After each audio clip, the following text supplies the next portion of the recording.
السلام عليكم ورحمة الله وبركاته. دعواتي للجميع بسعادة الدنيا والآخرة. إن شاء الله في منظر النهاردة هنتعلم تقنيات مهمة جدا في الرسم، مهمة طبعا لكل رسام مبتدئ. ده المنظر في النهاية، ونبدأ في أهم العناصر في المنظر، الجبل اللي معانا ده. اللهم لا سهل إلا ما جعلته سهلا، وأنت تجعل الحزن إن شئت سهلا. لا علم لنا يا ربنا إلا ما علمتنا، إنك أنت العليم الحكيم.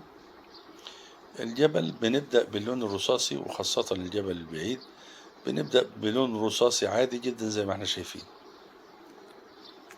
وهنبدأ نفتح اللون الرصاصي ونضرب من تحت، وكأنه الضباب اللي بيكون في سفح الجبل. تأمل معايا وشوف ضربات الفرشة، وضربات سهلة، ولكن اختيار اللون هو يعني المهم في المرحلة دي. بالفاتح واحنا طالعين على الجبل من فوق، وتابع معايا واحنا بندي الأضواء في الناحية اليمين، والظلال في الناحية الشمال. طبعا بنضع ظلال، تأمل هذه الظلال لون مبدئي، وهبدأ أخد من لون الرصاصي الغامق ده، وأسحب بضربات عشوائية واحنا نازلين لتحت، وكأنها تضاريس الجبل.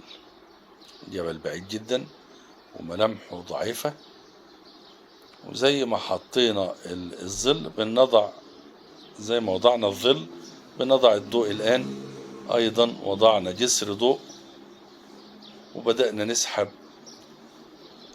من جسر الضوء ده بالألسنة اللي احنا شايفينها.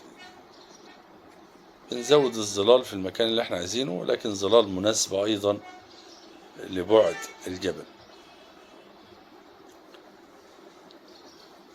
هكذا يعني ينتهي الجبل سريعا، يعني وخاصة الجبل البعيد. وهنبدأ ندي الأشجار البعيدة أيضا، اللي هي يعني في أصل الجبل من تحت، ألسنة الأشجار، مجموعة بعيدة ومجموعة أقرب شوية. وكلما اقتربنا بالعناصر، سواء كانت أشجار أو صخور أو قطع جبلية، بنخلي اللون أقوى ويعني أغمق شوية من اللون البعيد. الدرجات اللونية دي بتساهم بشكل كبير معانا في إنك تشوف المنظر بشكل واقعي. البعيد بعيد والقريب قريب.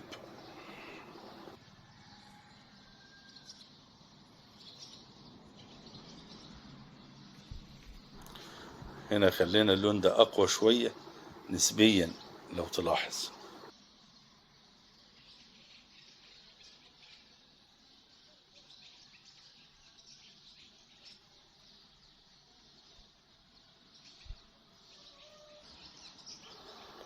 وهنا اللون أصبح أقوى أيضا بشكل واضح.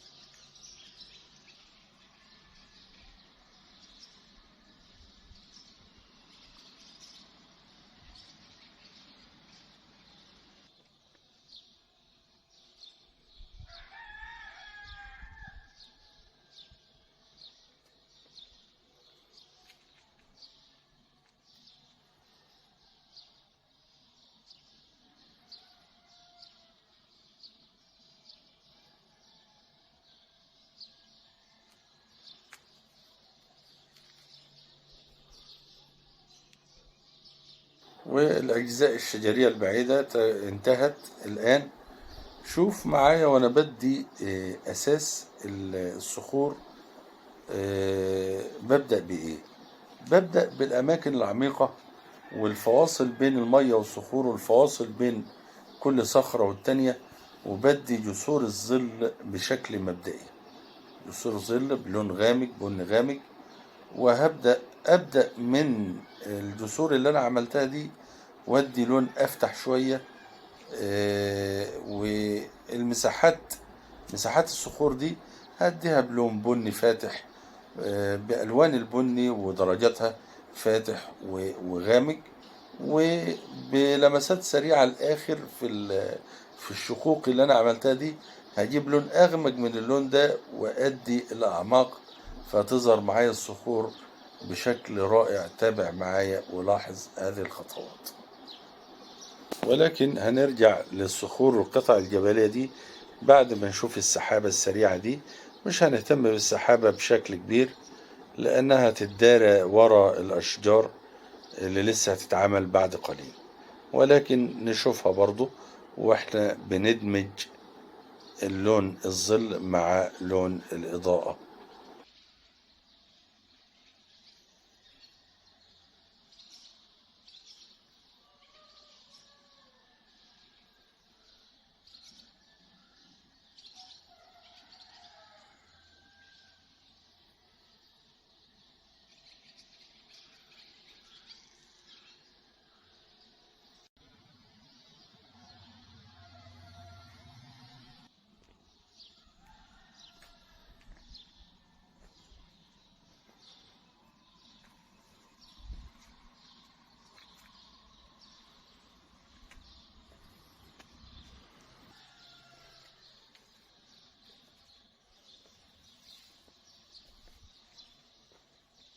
انتهينا من السحابة بسرعة. نرجع للصخور بلون غامق نسبيا، وبنبدأ من الجسور اللي احنا وضعناها مسبقا، جسور الظل. هكذا بنزود الظل في الأماكن العميقة، وبنبدأ نظلل من جسر الظل اهو، واحنا طالعين بنفتح اللون شوية. وبعد ما نخلص حشو الصخور دي بالألوان الفاتحة، أصبح في تدريج لون اهو الظل عند الفواصل. ملينا مساحات الصخور، ونبدأ نعمل ايه تاني؟ نزود اللون، نجيب لون أغمق. بعد الإضاءة اللي احنا بنعملها دي، اهي الإضاءة، وضعنا الإضاءات. زي ما وضعنا الإضاءات بنجيب الظلال بقى بلون غامق، وندي الفواصل بشكل كبير، ظل عالي في الأماكن العميقة والشقوق، بظل عالي زي ما اتفقنا. فيبدأ يبان إن دي أماكن عميقة، ويحدث تباين بين قطع الصخور وبعضها والفواصل الموجودة أمامنا. حتى في تحت الصخور على المية بنزود الظل في الأماكن المظللة دي، والشقوق بنزودها ظل هكذا. طبعا هنزود ظل لسه، وهنزود إضاءة كمان، وده هيديك تباين بشكل واضح. ومفيش مانع لو انت عايز تزود الصخور شوية بلون مبدئي بني فاتح هكذا، وبعد كده ترجع تحط في الأعماق بالبن الغامق، هيبين معاك الملامح بشكل سهل.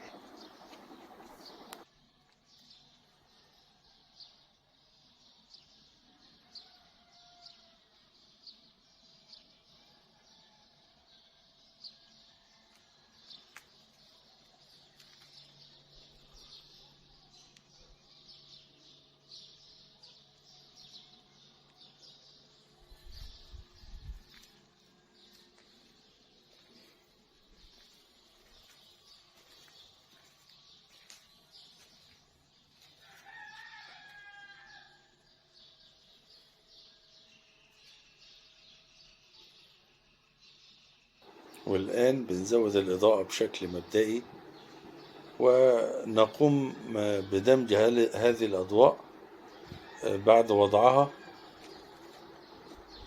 بشكل انسيابي. تابع معايا ولاحظ هذا الأمر.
والآن شاهد معي كيف توضع ظلال الصخور وانعكاسات الصخور في المياه، أضواء الصخور وألوانها في المية بضربات رأسية من فوق لتحت، ادت لمعة وشفافية المية وانعكاس الأشياء في المية. ده بيديك واقعية جدا وبالنسبة لشكل المياه.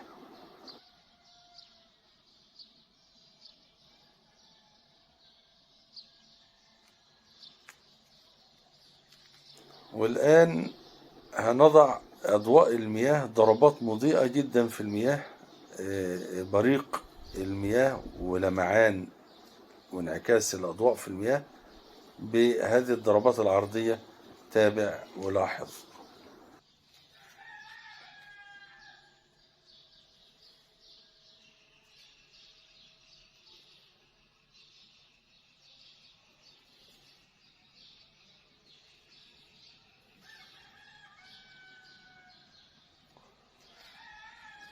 وطبعا في انحدارات في في المياه، شلالات خفيفة كده. كل انحدار بنزود الإضاءة في أعلاه، وطبعا الإضاءة تحت رغوة المية، حيث آه، مصب المياه رغوة والإضاءة، يعني رغوة المية بتكون بالأضواء اللي احنا شايفينها دي باللون الفاتح.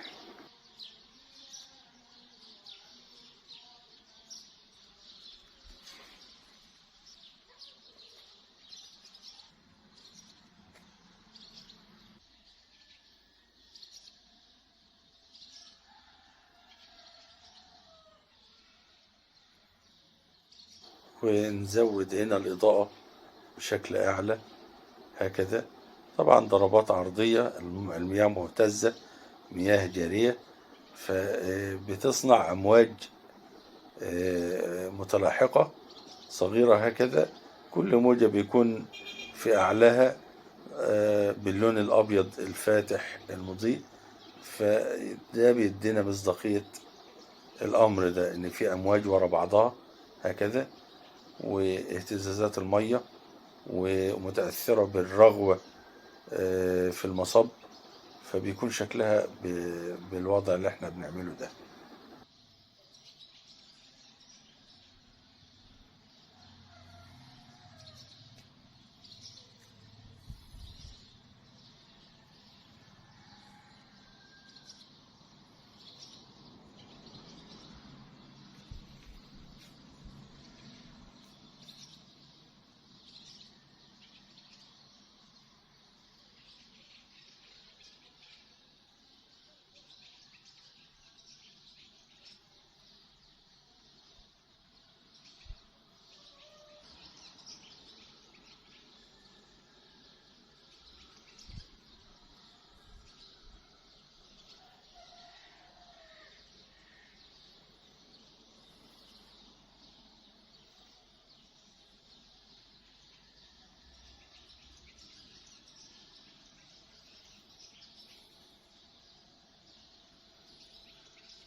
وباللون الأخضر الفاتح نبدأ ندي ملامح النباتات اللي معانا. لاحظ ضربات الفرشة وكيف يعني نصنع هذه الأوراق بضربات بعرض الفرشة خفيفة كده بلون الأخضر الفاتح هكذا.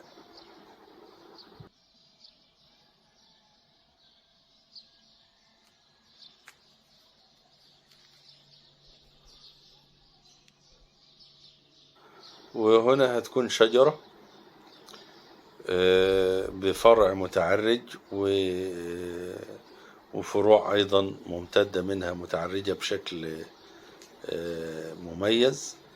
الأول بندي الشجرة كلها باللون المبدئي، اللون البني الفاتح، وهنبدأ في الشمال ندي لون غامق، وفي اليمين هندي لون فاتح، يعني الضوء والظل. لاحظ معايا مراحل هذه الشجرة، وسنقترب من أهم التقنيات بالنسبة للشجرة، إن شاء الله تكون في استفادة عالية.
وهنا نقوم بتزويد الإضاءة بشكل أعلى شوية، وخاصة بعد ما الألوان جفت نستطيع إن احنا نزود الإضاءة بهذا الشكل. طبعا احنا بنترك العنصر يجف كي نتمكن من وضع الإضاءة كما نريد، وأيضا الظلال.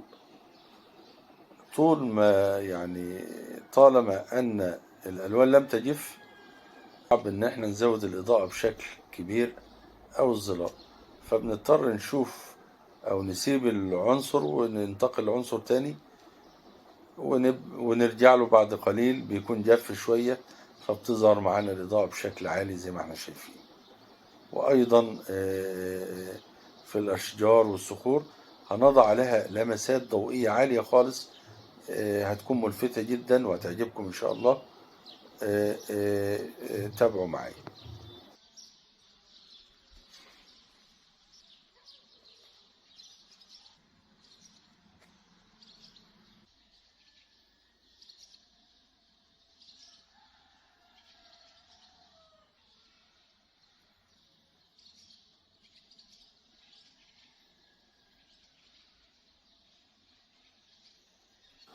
وآدي الضربات الضوئية، هكذا نختم بها لقاء النهاردة ورحلة النهاردة. يا رب نكون استفدنا واستمتعنا. وفي الختام دعواتي للجميع بالسعادة والنجاح والتوفيق، كما أخص المتفاعلين والداعمين، أخص أصحاب القلوب المعطاءة بالدعوات. بارك الله فيكم وأعزكم وأكرمكم. بفرح جدا بكل كلمة بتتكتب وكل تعليق إيجابي بيتكتب. ربنا يبارك فيكم جميعا. جزاكم الله خيرا.